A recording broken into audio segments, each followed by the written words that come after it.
오늘도 예배하는 모든 분들에게 하나님의 은혜와 평강이 함께하기를 소망하고 축복합니다. 부자와 나사로의 모습을 살펴보기 전에 먼저 한 가지 질문을 드리려고 합니다. 여러분은 부자와 나사로 중에 누구의 삶이 더 좋아 보이시나요? 만약 둘 중에 한 사람을 택해서 그 삶을 살라고 한다면 여러분은 누구의 삶을 선택하시겠습니까? 부자입니까? 아니면 나사로입니까? 만약 이 땅의 삶이 전부라면 우리는 누구든 나사로가 아닌 부자를 선택할 것입니다. 만약 하나님께서 약속하신 복이 이 세상에서의 복을 의미하는 것이라면 우리도 부자처럼 날마다 호화롭게 즐기며 좋은 옷을 입고 사는 것만이 가장 복되다고 생각해도 될 것입니다. 그러나 예수님은 그들이 죽은 후의 상황을 자세히 보여주시면서 우리에게 기억하도록 하고 계십니다. 이 땅의 삶이 전부가 아니다. 저 하늘나라의 삶이 너희를 기다리고 있다. 이 땅에서 고난을 받아도 그것이 전부가 아니며 이 땅에서 행복을 누려도 그것이 전부가 아니다. 그렇게 이 땅의 짧은 시간을 어떻게 해야 가치 있고 행복하게 사는지를 스스로 선택하도록 권고해 주고 계십니다. 오늘 본문의 내용은 이렇습니다. 한 부자와 나사로라는 거지가 있었습니다. 부자는 이 땅에서 모든 것을 누리며 살았고 나사로는 이 땅에서 사람으로서 겪을 수 있는 모든 고통을 다 겪었습니다. 그런데 그들이 죽었을 때 부자는 음부에서 고통 중에 울부짖고 있고 거지 나사로는 천사들에게 받들려 아브라함의 품에서 영원히 행복을 누리게 되었습니다. 왜 이런 일이 일어났을까요?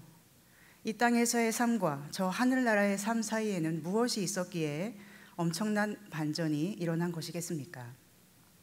우리는 이것을 기억해야 합니다. 이 땅의 삶과 저 하늘나라에서의 삶 사이에 무엇이 일어났는지를 우리는 분명히 알아야 합니다. 예수님은 이렇게 말씀을 시작하십니다. 한 부자가 있어 자색 옷과 고운 베옷을 입고 날마다 호화롭게 즐기더라. 여기서 우리는 부자가 악하다라는 증거를 찾을 수가 있습니까? 찾을 수가 없지요. 그는 단지 자신이 가지고 있는 부를 누렸던 것이고 남에게 아무런 피해도 주지 않고 친구들을 불러다가 음식을 나누며 즐거워했을 뿐입니다.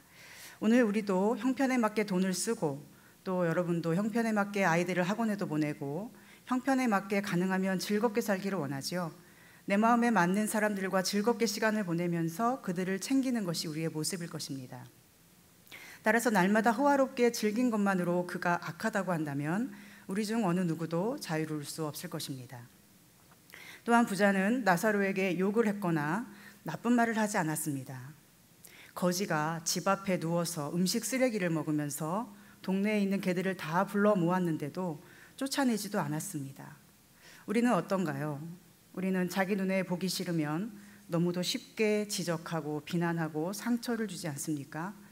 그런 우리에 비하면 이 부자는 훨씬 나은 사람인 것으로 보입니다.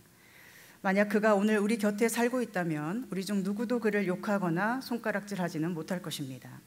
오히려 대부분은 그가 가진 재물과 인기를 부러워하면서 또 그를 존경하면서 그와 함께 하기를 원할 수도 있습니다.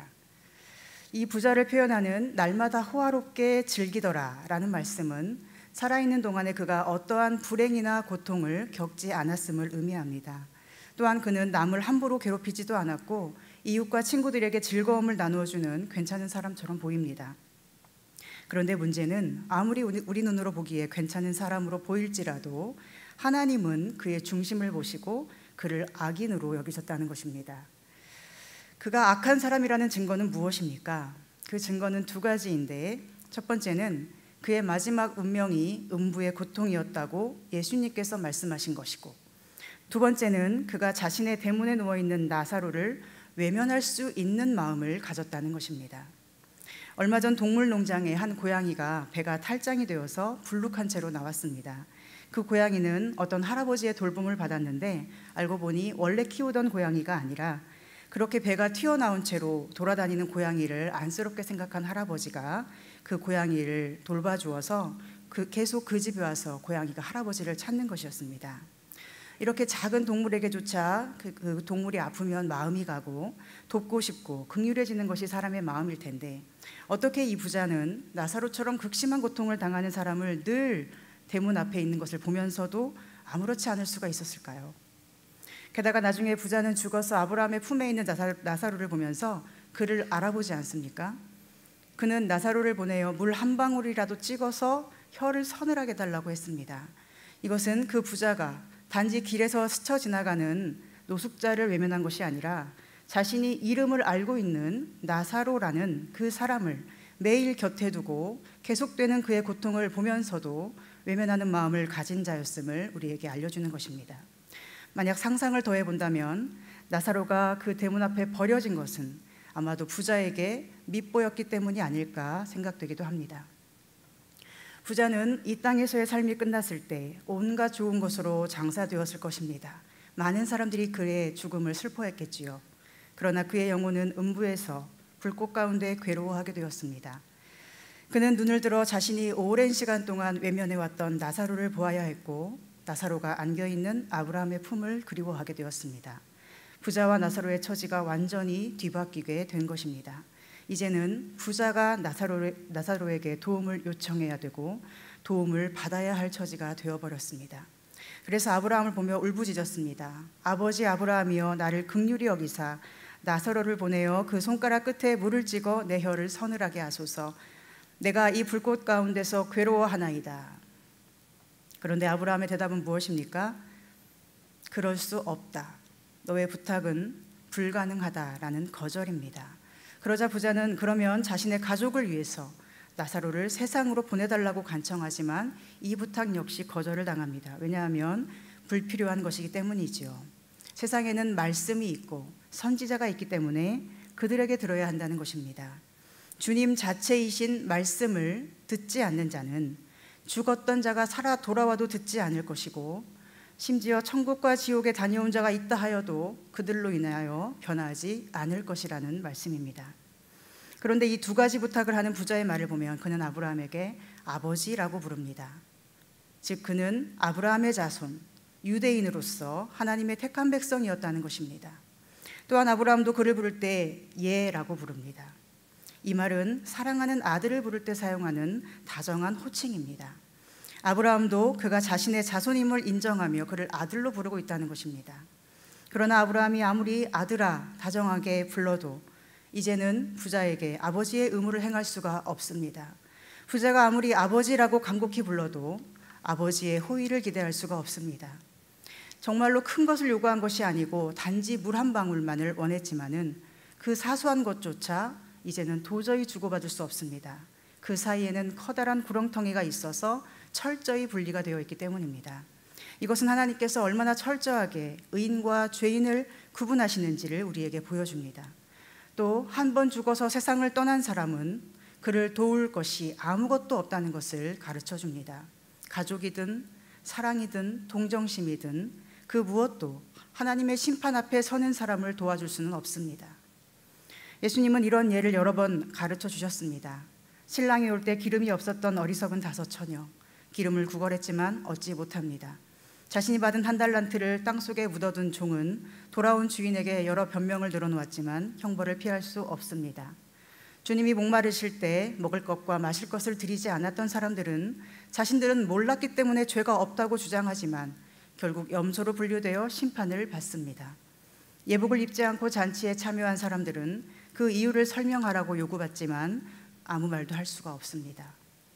오늘 아브라함에게 거절당하는 부자도 마찬가지죠. 아브라함은 재판관이신, 심판관이신 하나님의 결정을 전달할 뿐입니다. 아브라함은 자기 스스로의 권위로 말하는 것이 아니라 부자의 요청이 거절되었다는 하나님의 판결을 전달하는 것입니다. 그래서 부자는 더 이상 아무런 대꾸를 할 수가 없었습니다. 우리가 이 땅에 사는 동안에 하나님은 수없이 많은 기회를 우리에게 주십니다. 한두 번이 아니고 몇백 번, 몇천 번, 셀 수 없이 기회를 주십니다.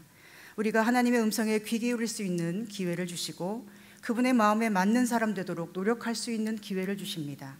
그분이 원하시는 행동을 할 수 있도록 그분의 아들, 딸로서 사랑하고 용납하고 겸손하게 살아갈 수 있도록 수없는 기회를 우리에게 주고 계십니다. 하나님은 부자가 이 땅에 사는 동안 그를 향해서도 계속 말씀하셨을 것입니다. 얘야 부르시면서 기회를 주셨을 것입니다. 그가 나사로를 외면할 때 얘야 부르셨을 것입니다. 그가 자신을 위해 어떤 일을 할 때에도 얘야라고 부르셨을 것입니다. 만약 그가 그 음성을 들었다면 어떻게 행동했을까요? 아마도 대문 앞에 버려진 나사로를 외면할 수는 없었을 것입니다.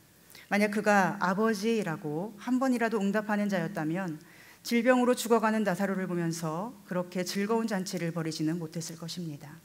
하나님께서 얘야 부르시고 그분께 아버지라고 응답하는 사랑의 관계였다면 죽어서 죽자마자 천사들의 받들려 아브라함의 품에 안길 정도로 하나님의 큰 사랑을 받는 그 나사로를 어떻게 몰라볼 수가 있겠습니까? 그가 아버지 하나님과 사랑을 주고받는 사람이었다면 나사로의 죽어가는 겉모습을 보면서 외면하는 것이 아니라 오히려 그의 빛나는 영혼과 속사람을 바라보면서 그를 존경할 수 있었을 것입니다. 그러나 부자는 이 땅에서 아버지 음성을 들은 적이 없습니다. 하나님께서 얘야 부르실지라도 잠깐만요. 지금은 돈을 세야 하니까, 지금은 땅을 보러 가야 되니까, 지금은 집을 사야 하니까 기다리세요. 지금은 내 친구들이 와 있으니 기다리세요. 지금은 그들이 내 칭찬을 하고 있으니 이것부터 듣겠습니다. 지금은 내가 성취할 것이 많이 있으니 나중에 부르십시오. 하나님께서 끊임없이 부르셔도 세상의 즐거움과 자랑에 빠져있던 부자는 그 음성을 들을 수가 없었습니다. 그의 주된 관심은 오직 자신의 자랑과 즐거움에 있었고 사람들의 인정과 칭찬에 목말라 있었기 때문에 정작 가장 큰 즐거움이 될 수 있는 하나님과의 사랑의 교통이 없는 가장 불쌍한 인생을 살았던 것입니다. 그는 아브라함의 자손인 것만을 자랑하며 당연히 구원받을 것이라 자만하며 그렇게 귀를 막고 살았습니다. 마치 우리가 교회 다니는 것만으로도 구원받는다고 착각을 하는 것처럼, 의와 진리는 따르지 않고 사람을 늘 상처를 주고 아프게 하면서도 당연히 우리는 천국에 갈 것이다 착각하는 것처럼 이 부자는 잘못된 착각 속에서 자기 자신에게만 집중하고 있었던 것입니다. 하나님은 지금도 우리에게 말씀하십니다. 얘야, 아들아 부르십니다. 우리가 잘못된 길을 갈 때마다 얘야 부르시며 그만하도록 요청하십니다. 우리가 내 이름을 높이려고 다른 사람을 낮출 때마다 얘야 부르시며 그것은 하나님의 뜻이 아님을 가르쳐 주십니다. 우리가 자신의 즐거움을 위해 다른 사람에게 상처를 주려 할 때마다 얘야 부르시며 이웃을 사랑하는 것이, 형제를 사랑하는 것이 하나님의 뜻임을 알려주십니다. 그러나 문제는 우리의 귀가 열려있지 못할 때가 많이 있다는 것이지요. 하나님은 우리를 지금도 부르고 계시는데 우리가 그 음성을 듣지 않고 듣기를 싫어하고 들어도 응답하지 않는다는 것입니다. 내가 하는 일이 너무도 중요하기 때문에 이것을 버리라 라고 말씀하시는 하나님의 뜻을 외면해 버립니다. 그렇다면 그런 우리를 기다리는 것은 부자의 자리가 아니고 무엇일까요? 아버지와 대화도 하지 않는 관계였던 사람이 어떻게 아버지의 품에 안기기를 기대할 수 있습니까? 아버지의 뜻대로 행동하기를 거절하던 사람이 어떻게 천사들에게 받들려가는 영광을 누리겠다고 기대할 수 있습니까? 우리는 아브라함의 자손이라는 사실만으로 구원받는다라는 착각에서 반드시 벗어나야 합니다. 직분이 있기 때문에 구원받는다라는 잘못된 믿음도 버려야만 합니다. 우리는 믿음을 통해서 구원을 받고 그 믿음이란 하나님의 음성을 듣고 그 음성에 응답할 때 비로소 살아 역사하는 믿음인 것입니다. 나사로는 바로 그런 사람입니다. 나사로는 이 땅에서도 저 하늘에서도 부자와 정반대의 삶을 살았습니다. 이 땅에서도 아버지와 교통하는 사랑의 관계 속에 있었고 저 하늘에 가서 아브라함의 품에 안겨서도 아무런 말이 필요 없는 사랑의 관계 속에 있었습니다. 이 땅에 사는 동안에 얼마나 아버지를 부르고 아버지의 음성을 들었으면 저 하늘에서 나사로와 아브라함의 대화는 나오지도 않을까요? 깊은 사랑의 관계로 나아갈수록 우리는 대화가 필요 없는 시간을 보내게 됩니다. 뭔가를 부탁하거나 요구하지 않아도 그 필요를 알고 그와 함께 존재하는 것만으로도 기쁨을 누리는 깊은 관계로 나아갑니다. 말이 필요 없는 관계, 함께 있음만으로 충분한 사랑의 관계가 바로 나사로와 아버지의 관계입니다. 살아있는 믿음, 빛나는 영혼, 겉으로는 판단할 수 없는 아름다운 속사람, 이것이 바로 나사로입니다. 그러나 이 땅에서의 겉으로 보이는 그의 삶은 어떻습니까? 그를 표현하는 말은 거지였고 헌데투성이로 부자의 대문에 누워 있었습니다. 우리 삶에서 가장 고통스러운 두 가지 현실, 가난 그리고 질병이라는 이 극심한 고통이 나사로를 평생 따라다녔습니다. 그는 부자의 상에서 떨어지는 음식 쓰레기조차 제대로 주워 먹지를 못했고 자기 옆으로 다가오는 개들을 쫓아낼 힘도 없이 무기력한 모습으로 고통을 받으며 일생을 보냈습니다. 게다가 그에게는 가족도 친척도 친구도 아무도 없었습니다. 그래서 사람들은 어쩌면 그를 더 무시하고 욕했을지도 모릅니다. 부자의 눈에는 그가 자신의 대문 앞을 더럽히는 존재로 여겨졌을 것이고 쫓아내지 않는 것만으로도 최선을 다한다고 생각했을지도 모릅니다. 또 부자의 집을 드나드는 많은 사람들은 그를 볼 때마다 혀를 차면서 하나님의 저주를 받아 저렇게 되었구나 라고 생각했을 것입니다. 나사로의 아픔이나 절망은 안중에도 없고 그의 겉모습과 냄새만으로 사람들은 코를 막고 마음을 닫았을 것입니다.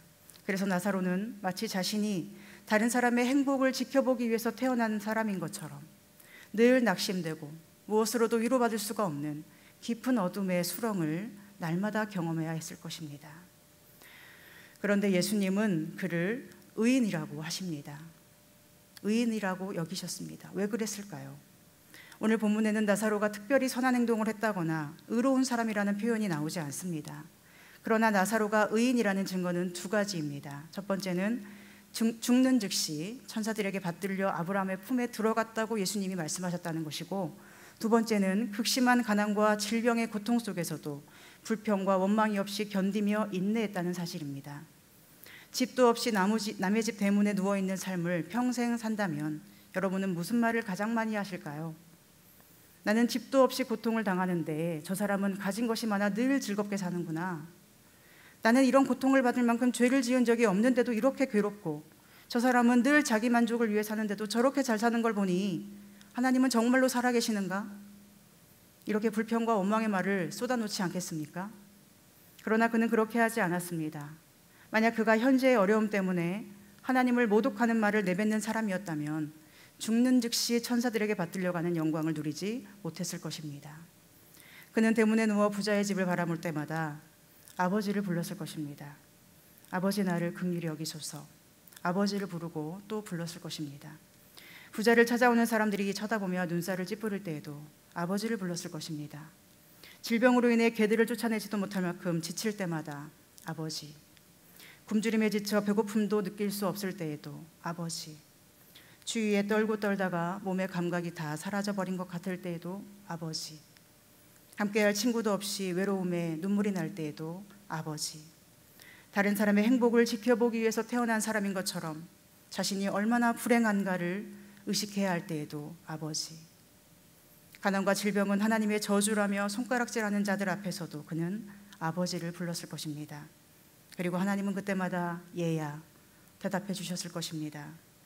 끊임없이 아버지, 아버지, 아버지, 아버지, 아버지, 나를 긍휼히 여기소서. 아버지를 부르고 그가 부를 때마다 아버지께서는 얘야 라고 응답해 주셨을 것입니다. 얘야, 내가 너와 함께 있단다. 얘야, 내가 너를 사랑한단다. 얘야, 힘들지? 얘야, 많이 아프지? 얘야, 많이 부끄럽지? 그러나 얘야, 내가 너를 보고 있단다. 얘야, 내가 너의 친구란다. 얘야, 내가 너를 안고 있단다. 끊임없이 하나님은 나사로에게 응답해 주셨을 것입니다.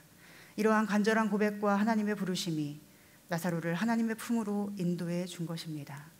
그리고 주님은 우리도 이러한 나사로의 생명의 길을 가기를 원하십니다. 그러나 만약 지금 이 순간 우리 앞에 두 갈래뿐이라면, 나사로처럼 평생 고통받다가 아브라함의 품에 안기든지, 부자처럼 평생 좋은 것을 누리다가 음부에서 고통을 받든지 딱 두 갈래뿐이라면 여러분은 자신 있게 나사로를 선택할 수 있겠습니까? 하나님께서 나에게 나사로의 길을 가기 원하신다면 기꺼이 받아들일 수 있습니까? 최선을 다해 교회를 섬기고 사람을 사랑했는데도 하나님께서 나사로의 고통을 주신다면 원망하지 않을 자신이 있으신가요? 누구도 장담할 수 없을 것입니다. 만약 나는 자신 있습니다라고 말한다면 그 사람은 오히려 교만한 사람일 것입니다. 그 사람은 가난과 질병이라는 고통이 얼마나 사람을 끔찍하게 괴롭히는지를 모르는 사람일 수 있습니다. 대부분의 사람들은 부자처럼 살다가 천국 가기를 원합니다. 그래서 너무 쉽게 이렇게 말하지요. 부자가 죽은 후에 형벌을 받아도 이 땅에서 행복을 많이 누리고 나중에 조금 불행하니 손해는 아니지 않은가? 또 만일 죽은 뒤에도 지금처럼 영광을 누리게 된다면 행복한 삶을 두 번이나 사는 것이니 괜찮은 것 아닌가? 즉, 많은 사람들이 이 땅과 저 하늘의 삶을 동등한 것으로 여기며 또는 부자처럼 살아도 하나님은 긍휼이 풍성하셔서 다 용서하실 거라고, 그래서 악하게 살아도 결국에는 다 천국에 갈 수 있다는 그런 착각에 빠져 있는 것입니다. 그래서 아무렇게나 하는 것이지요.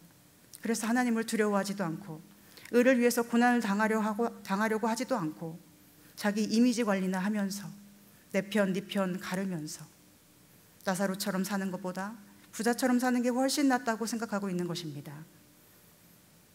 그러나 예수님은 분명히 말씀하십니다. 이것을 기억하라. 부자는 살았을 때 좋은 것을 받았고 나사로는 고난을 받았다. 그러나 그들의 사후는 다르다. 나사로는 이곳에서 위로를 받고 부자는 영원한 괴로움을 받는다. 여러분, 부자가 이 땅에서 즐겁게 사는 시간이 얼마나 된다고 생각하십니까? 100년을 산다고 하더라도, 아니면 200년, 300년, 1000년을 산다고 하더라도 그 시간은 아브라함의 품에서 누릴 시간과 그 영원함과 비교할 수 있을까요? 이 땅에서의 100년이 전부인 것처럼 우리는 살고 있습니다. 그러나 예수님은 그 후에 끝도 없는 시간, 한계가 없는 영원한 시간이 우리에게 펼쳐진다고 분명히 말씀합니다. 어떤 사람이 100년을 살면서 어느 날 밤에 좋은 꿈을 꾸었습니다. 꿈속에서 온갖 좋은 음식과 좋은 집과 좋은 사람들에 둘러싸여서 행복한 시간을 보냈습니다. 그런데 잠에서 깨보니 그것은 꿈이었고 그를 기다리는 것은 엄청난 형벌입니다. 그런데도 꿈속에서 좋은 것을 누렸으니 실제 삶에서는 형벌을 당해도 괜찮아 라고 하는 사람이 있을까요? 반대로 어떤 사람이 100년을 살면서 어느 날 밤에 악몽을 꾸었습니다. 꿈속에서 계속 찢기고 상하고 도망다니며 온갖 괴로움을 다 겪었습니다. 그런데 잠에서 깨보니 꿈이었고 그를 기다리는 것은 따스한 가정과 즐거운 파티와 사랑하는 친구들이었습니다. 그런데도 그가 꿈에서 고통을 받았으니 실제 삶이 아무리 행복해도 그는 불행해 라고 생각하는 사람이 있을까요? 영화배우 윤여정 씨가 아카데미 시상식에서 상을 받고 세계적인 배우로 인정을 받았죠. 그런데 그녀의 영화 속 역할은 이민 가정의 할머니입니다. 그렇다면 그분의 삶은 극 중에서 고생하다가 병을 얻는 역할이기 때문에 불행합니까? 아니면 아카데미 여우조연상으로서 시상식에 참여하는 영광을 누리기에 기쁘고 영광스럽습니까? 이 땅의 삶은 하나님 나라의 삶에 비하면 하룻밤의 꿈과도 같은 것입니다. 우리의 실제 삶은 저 하늘에 있고 이 땅에서 천년 만년을 누린다 해도 저 하늘의 영광과 비교할 수도 없는 것입니다. 하늘의 영원한 삶에 비한다면 이 세상의 삶은 하룻밤의 꿈, 잠깐의 안개와도 같은 것입니다. 그러므로 우리는 나사로의 고통을 견딜 자신이 없고 견딜 수도 없지만, 받아들일 수 없지만 하나님이 허락하신다면 받아들일 수 있어야 합니다. 지금은 우리에게 이 세상이 전부인 것 같고 이 고통의 순간이 영원히 끝날 것 같지 않지만 영원이라는 시간 속에서 하나님 품에 안기는 그 순간, 이 고통의 순간은 너무나 짧았음을 알게 될 것입니다. 그리고 우리의 가장 큰 축복은 이 고통의 순간을 이겨낸 믿음이었다는 것을 우리는 주님 품에서 영원히 기뻐하게 될 것입니다. 나사로는 지금도 아브라함의 품에서 영원한 영광을 누리고 있습니다. 예수님 시대에서부터 지금까지도 나사로는 아브라함의 품에서 평안을 누립니다. 그러나 당시 영광을 누렸던 부자는 죽은 후부터 지금까지 불꽃 가운데서 고통을 받고 나사로를 영원히 부러워하면서 살고 있습니다. 시편 1편에 이렇게 말씀합니다. 악인은 심판을 견디지 못하며 죄인이 의인들의 모임에 들지 못하리로다.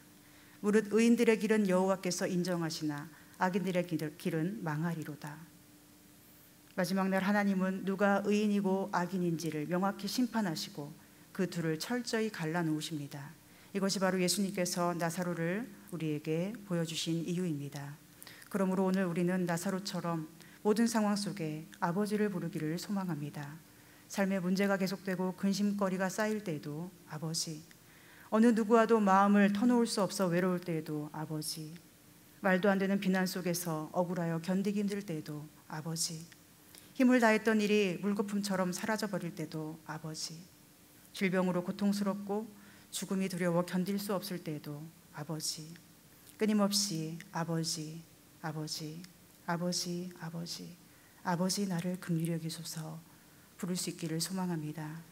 우리가 아버지를 간절히 찾을 때마다 아버지께서는 가장 따스한 음성으로 응답하실 것입니다. 그래, 내가 여기 있다. 얘야, 내가 너와 함께 있단다. 얘야, 내가 너를 사랑한단다. 얘야, 힘들지. 얘야, 많이 아프지. 얘야 많이 부끄럽지. 그러나 얘야 내가 너를 보고 있단다. 내가 너의 친구란다. 내가 너를 안고 있단다. 이러한 간절한 고백과 하나님의 부르심이 우리를 하나님 품으로 인도할 것입니다.